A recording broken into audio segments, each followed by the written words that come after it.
자, 오늘 말씀드린 내용은 추나요법이란 무엇인가에 대해서 좀 설명을 드리려고 합니다.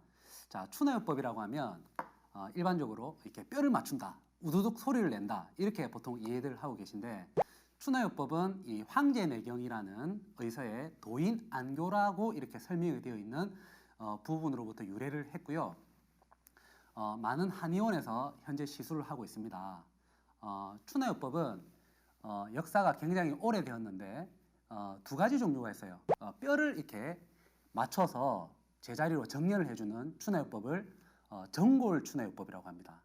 그 다음에 뼈 이외의 연부 조직들, 예를 들면 근육이라든지 근막이라든지 이런 다른 연 조직들을 바로 잡아주는 추나요법을 경근 추나요법이라고 합니다. 자, 그래서 추나요법이라고 하면 뼈만 맞춰서 뼈를 소리를 내는 그런 추나요법만 말하는 것이 아니라 연부 조직들, 피부라든지 근육, 근막을 같이 치료해주는 요법까지, 경근 추나요법까지 합쳐서 그것을 추나요법이라고 통칭을 합니다. 자, 그런데 이 추나요법이 그러면 어떤 원리로 몸을 좋게 만들 수 있느냐? 뼈를 맞추면, 뼈 소리를 내면 그러면 안 아픈 것이냐? 이렇게 단순하게 이해를 할 수가 있습니다. 자, 제가 오늘 좀 쉽게 설명을 드리기 위해서 이렇게 뼈 모형을 제가 가지고 나왔는데요.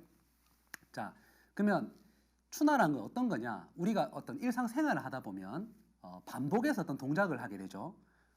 물건을 짚는다든지, 고개를 숙인다든지, 허리를 숙인다든지 이렇게 반복해서 몸을 쓸 때 어떤 쓰게 되는 특정 부분만 계속 쓰게 된다는 거죠. 자, 그런데 이렇게 척추가 있습니다. 척추의 한 부분을 제가 요추를 이렇게 뽑아서 가지고 왔는데요.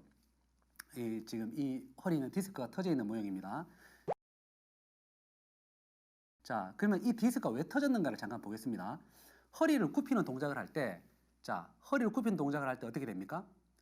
이 디스크가 터져 있는 이 마디만 지금 열리게 되고, 이 위쪽 마디를 열어보면 열리지 않죠. 마찬가지로 아래쪽 마디도 이렇게 굽혀보면 이렇게 열리지가 않습니다. 자, 그러면 허리를 굽힌 동작을 할 때 위쪽 마디와 아래쪽 마디는 움직이지 않고 이 특정 부분, 이 부분만 열리게 되는 거죠. 그렇게 되면 이 부분을 과도하게 과사용을 하게 되는 겁니다. 위쪽 부분, 아래쪽 부분은 굳어져서 긴장이 되어 있기 때문에 쓰는 관절만 계속 움직이게 된다는 거죠. 그러다 보니까 인대가 약해지게 되고 이 허리 사이에 있는 연부 조직이 약해지게 되면서 이렇게 디스크가 탈출하게 되는 겁니다.